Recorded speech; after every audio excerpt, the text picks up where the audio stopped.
and welcome to Wednesday's edition of Cracking the Cryptic, where today we've got a puzzle called Broken Wren Barrow by the constructor G. Now this puzzle comes extremely highly recommended. It's got a 99% approval rating on Logic Masters Germany. It's been heavily recommended to us by our Discord server, and apparently it's also approachable. Now, what approachable means, we do not know, but it does suggest that apparently it is not terribly difficult today. We shall see. I have read the rules and they are certainly pretty interesting, to say the least. Anyway, we'll get to those in a moment. I have a lot to tell you about today. Before I read you the rules, we have made some decisions about our next apps. So this is quite exciting. And I mean, speaking about approachable puzzles and speaking about the Discord server, many of you will be familiar with the word GAS, which stands for Genuinely Approachable Sudoku when you're talking about puzzles. And for the last month or so, a group of very well-known setters has been creating a puzzle a day over on Discord, which has the quality of being a GAS puzzle, i.e. genuinely approachable. And these puzzles are getting incredible traction. So many of you enjoying them. I do them from time to time. I love them. They only take a few minutes each time and you can win party hats. Well, anyway, we've decided we're going to make an app based off GAS puzzles, and I'm delighted to tell you that all three of Clover, Philip Newman and Sam Kappelman-Lyons, who of course are responsible for the GAS puzzles on Discord, are going to be helping us to do that. So that is really, really exciting. Now the other app we're going to be working on, which I suspect will take a bit longer, is an XV crop key app. So this is XV is one of my favourite types of Sudoku. Crop key is one of Mark's favourite types of Sudoku. So we're going to mash them up and get a whole load of the world's best constructors to create some puzzle for us using those rule sets. So that's the other thing that we've sort of been thinking about, which hopefully now will start to come into fruition. So wish us luck with those. They are ongoing projects. What else is an ongoing project? Well, the only other thing to mention today, I think, is Heatwave. I almost called it Heat Map. I think I called it Heat Map in yesterday's video. Heatwave, which is our monthly bonus collection of puzzles over on our Patreon site. If you're a patron of the channel, go over there and play Heatwave by Grockles. 10 thermometer themed puzzles for you to play.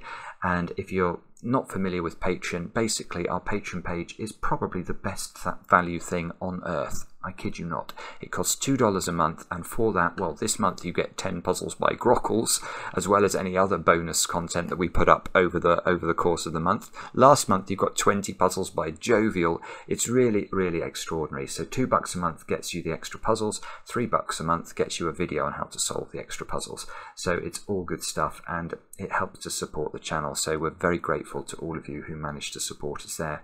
Thank you.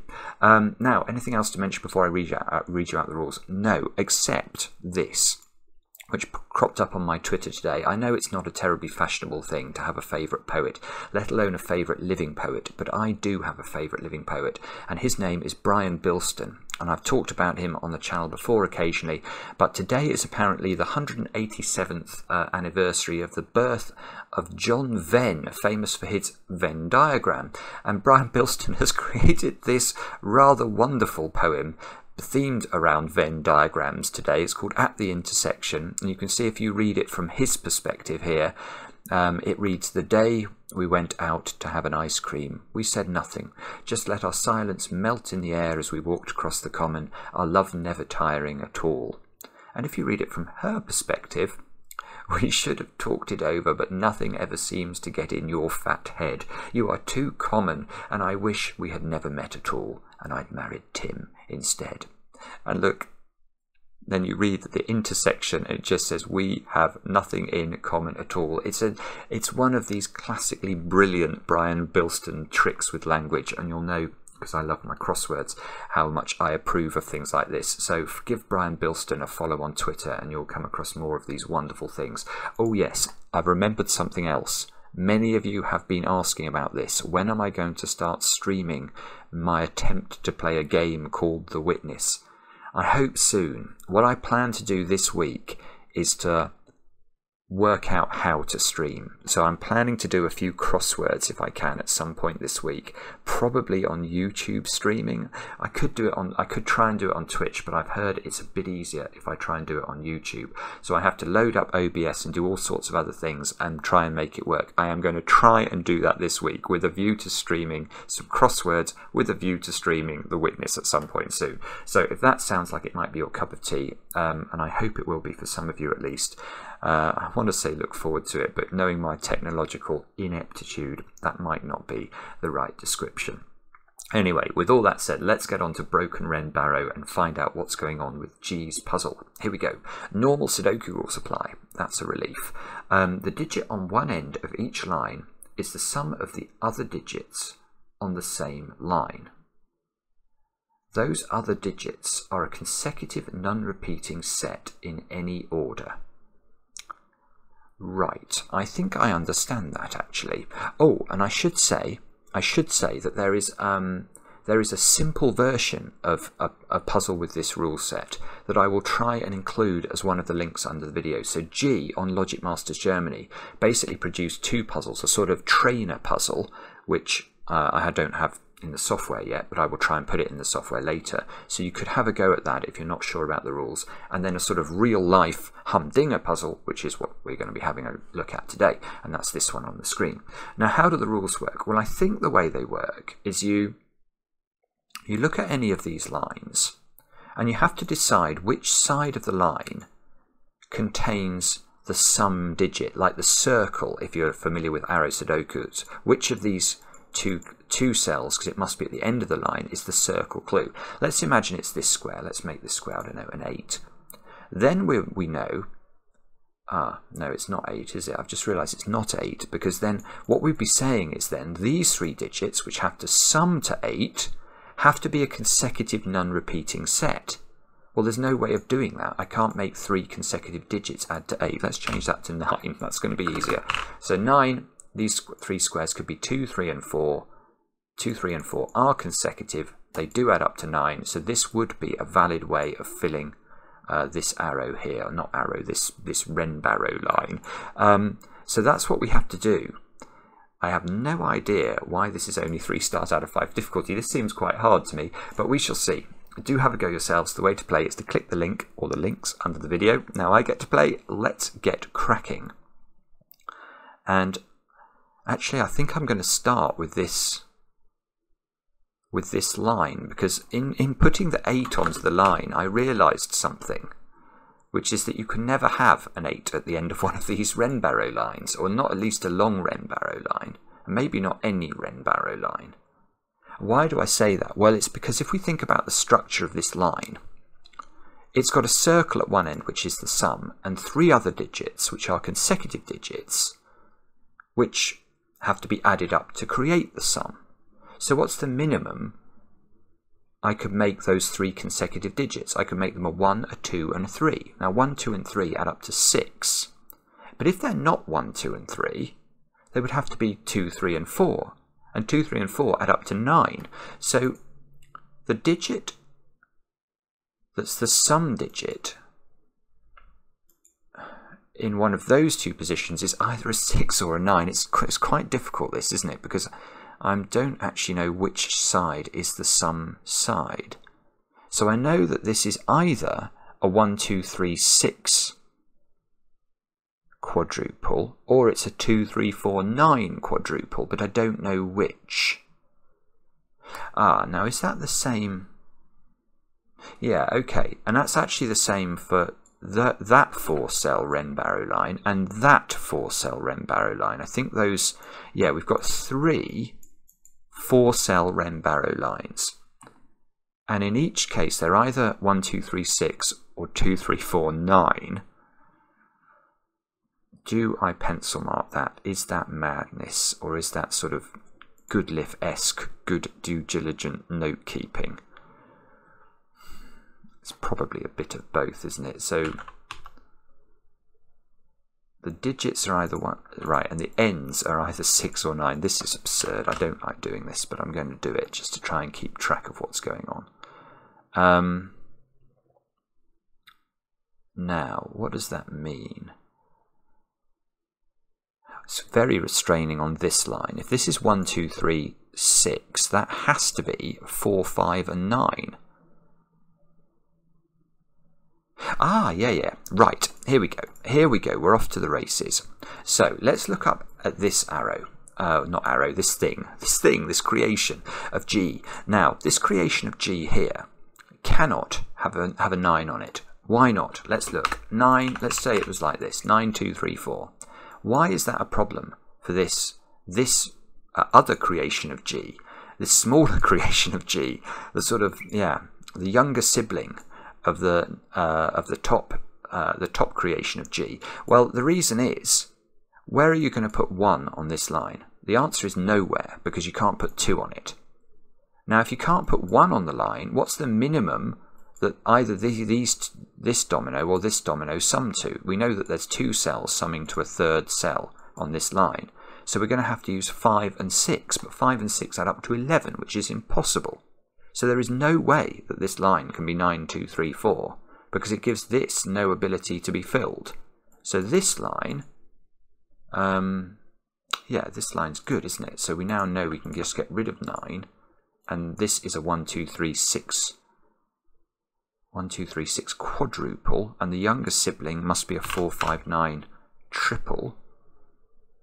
We can never put 9 in the middle. The 9 must be at one of the ends because it's the sum. And those 2 squares have got to be 7 and 8, I suppose.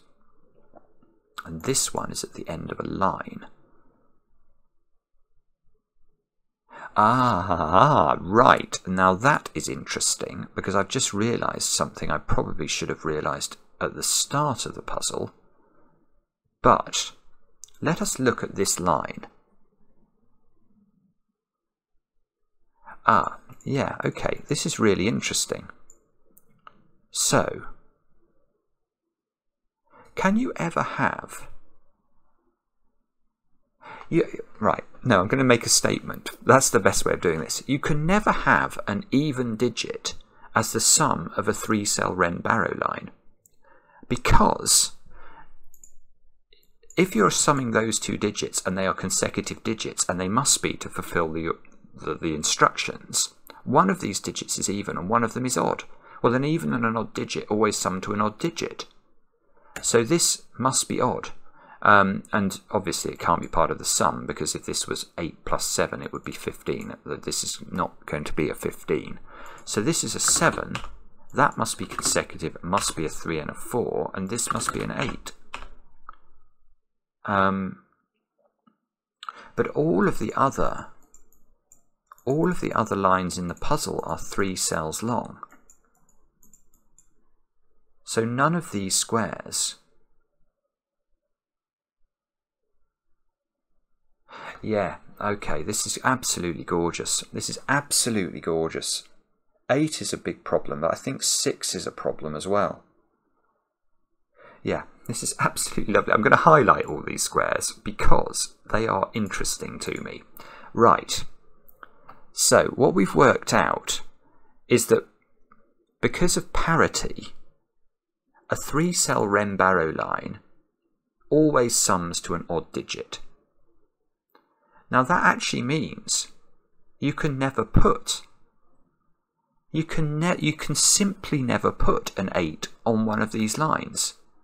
If you try and do it, it won't work. It doesn't matter where you put the 8 on the line, it simply cannot be there, because it's either going to be part of a sum that adds to a double-digit number, or it's going to be a total, which it can't be, because an odd and an even number don't add to an even number.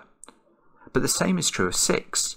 If you try and put 6 anywhere on the line, 6 plus 5, which is the minimum sum you could make, is 11. And if 6 is the sum, it can't be the sum of an odd or an even number. 4 is not quite as good, look. Let's look at that one. I think 4 is polluting itself here because of the 4s in row 5. But let's look at whether you can put 4 at the end of one of those lines. This line down here. You can, because 4 could accompany a 5 and add up to 9, or 4 could accompany a 3 and add up to 7. So 4 and 2 are not going to be as restricted, but we cannot put 8. So 8's got 2 positions. No, I was looking at column 7 and wondering where 8 was going to go, and noting it could only go in one of those two places, which is, I think, true. But what I should have done is not looked at that and looked at column 8, where the 8, coincidentally enough, the 8 in column 8 only has one position to go in. It cannot go on a green square. It doesn't seem to be able to go in those 3 squares because of pencil marking, so 8 is forced to be here. This is just beautiful, isn't it? This is such a nice idea. It really is. I think one of the comments on Logic Masters Germany was something like, this is the most fun I've ever had with a Sudoku. And you can sort of see why, because this is... Let's ask where 6 goes in column 8 now. We know 6 is never in a green cell. Well, it seems to have to be in those 3 squares there, which means it's there. And once it's there, we know this arrow is a 1, 2, 3 arrow, which means this Ren barrow, I should say, is a 4, 5, 9 Ren barrow, and that's a 4, 5, 9 Ren barrow because it can't have a 1, 2, and 3 on it. So the 4 and the 5 are going to have to be the sum, adding up to 9 in one of those 2 squares, which means these squares have got to be 6, 7, and 8.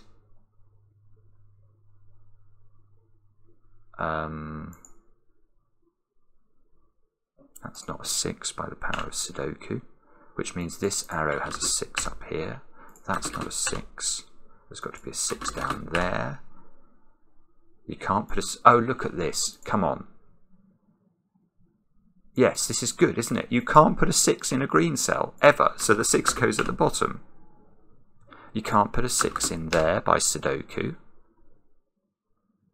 Can you get rid of a 6 from this one? Then we would know what the composition of this line is. Yes, you can. You can. Where does 6 go in the middle box?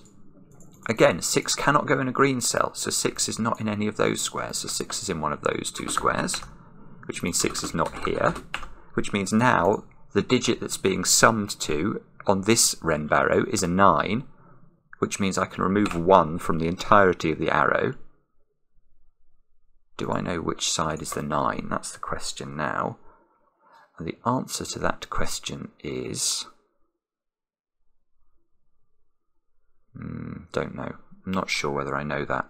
But let's carry on with 6's, because where does 6 go in box 4? It can't go on a green cell, so that's not 6. That's got to be 6. 6 has got to be, I think, in one of those 2 squares. 6 has got to be in one of these 2 squares.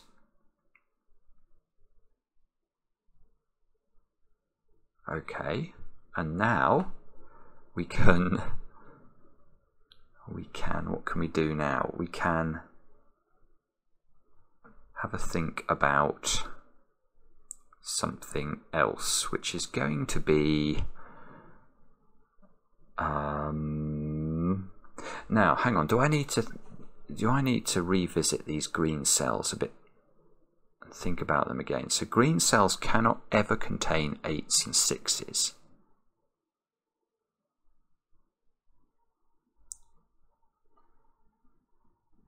So if there's an 8 in here, there's going to be an 8 in purple there. Oh, that's not actually surprising, is it? Because we already knew there was an 8 in one of those squares. That's what my purple highlighting was telling me. If this is a 7 rather than an 8, 7 can go in those squares in box 6. 7 can never go in a middle square.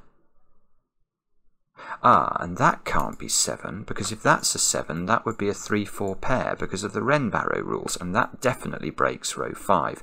Right, so that is interesting. Look at this domino here. And we know one of the digits is a 6, but the other digit is a 7 or an 8. Now, whatever it is, it goes in the purple square. If it's an 8, it goes in the purple square because we need to put an 8 in this column. It can only go there. If it's a 7, you can't put 7 here, it breaks row 5. And you can't put 7 here because it would be part of the sum and would have to add to at least a 6, and it would make at least 13. So, that square is a 7 or an 8. That gives us a 7-8 pair in column 7, which is, doesn't actually seem to do anything. Oh, no, I know what we do. We just look at column 8 again, don't we? And we ask where 7 go. Where does 7 go in column 8? Because it's not there by the power of 7-ness, and it's not here by the power of row 5-ness, because this would be a 3-4 pair. So it's got to be on this bottom Wren barrow, and it's not in the middle cell of it because it can't be part of the sum. So that is a 7, which means those two squares are a 3-4 pair. Now, does that tell us anything about the world?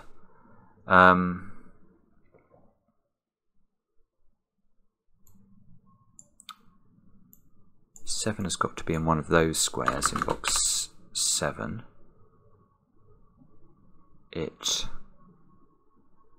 Okay, I'm not sure whether it does or not actually.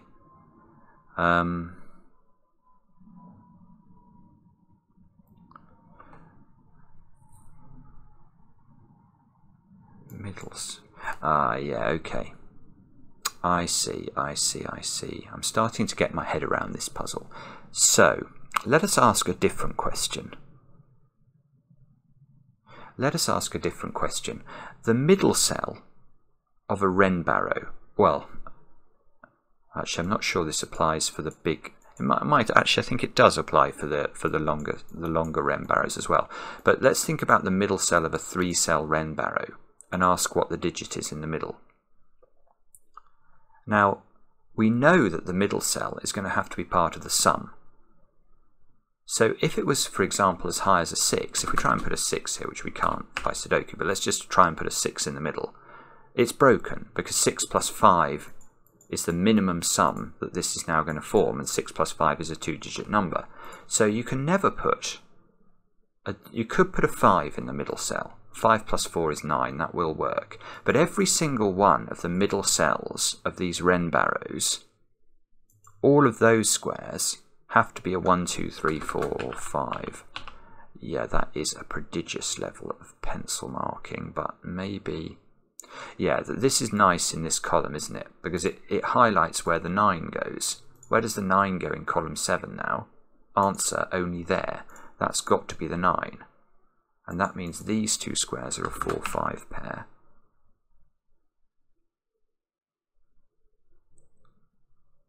Oh, this is beautiful. Right, now we can look at column 8. Column 7 and column 8 have done so much work in this puzzle.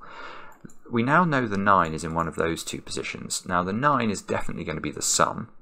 So if this is a 9, these two have to be a consecutive 4-5 pair, which they cannot be. So that's not a 9, and the 9 must be here, and this must be a consecutive 4-5 pair, which gets a 4-5 pair in column 7, and column 7 wants to get back in on the act. That means that square's a 3, that's a 4. So this square here is not 3, 4, or 5, and we've now got a 1-2 pair, a 4-5 pair in column 7.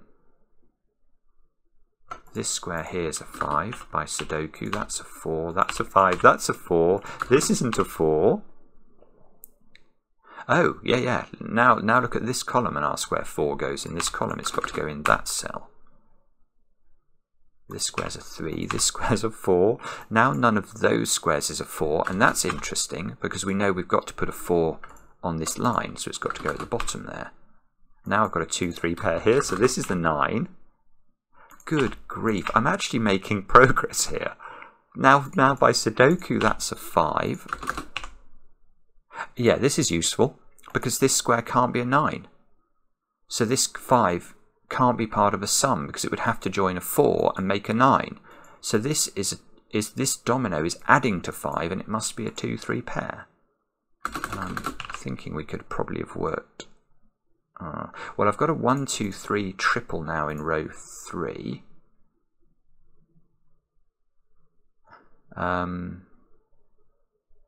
Okay, I'm not sure.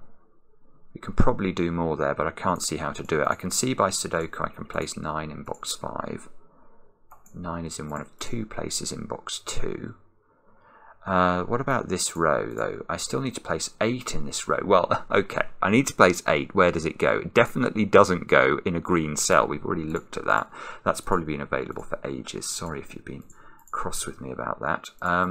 So this square's got to be an 8 by Sudoku. That square's got to be a 7. 7's got to live in one of those squares now. This square's got to be, oh, a 1 or a 2. So now look at this little Renbaro line. That must be a 3. That means that we put the 3 in box 3. I can absolutely see why this puzzle is rated off the scale. It's just gorgeous, isn't it? It really is. Now I need to put 4 in that box. That goes there. This is a 1 or a 2.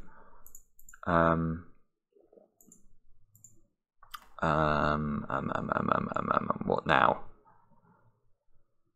What now? What's going on in this box? I was just wondering that. I was thinking I've got to put an 8 in this box and it's going to have to join the 6's, therefore how can I have 3 digits left for those 2 squares? And the answer is, of course, this 3 is ruling itself out of that square, so there's a 3 up here. This is a 6-8 pair, and those 2 squares are a 1-2 pair, which we can do because of the 2-3 pair here. So that's a 1, that's a 2, that's a 2, that's a 3. Those squares are a 7-8 pair, I think. Whoopsie. Don't know if we can get the order of those, but this 2 might be in. Yeah, that 2's interesting. That's a 2, that's a 1, that's a 3. That's a 1 by Sudoku. That's not a 1 or a 2 now. Or a 4. So that's a 3 or a 5, and that's part of the sum. So if that's a 5, you have to put 9 in one of those 2 squares. Oh, no, no, no, hang on. No, 4. Where does 4 go in box 1? Answer, only that cell. And we know that 4 is never a sum. It's part of a sum, always. Ah, so this square is 7 or 9. Okay. Depends whether this is 3 or 5. We know that this is going to be the total digit. I can't see whether we can do that yet. Right, what can we do now? We can put 2's into one of those squares by Sudoku. We can put 4 into here exactly by Sudoku. How many 4's have I got? The answer is all of them. Ta-da! Okay. Okay. So what now? 8, look, has to be in one of those squares by Sudoku. Can we sort out... Maybe I've got to look at this one. In fact, I've almost looked at all of the Renbaro. Oh, I've got a 3 here. That's a 3, and that's a 2. Does that matter?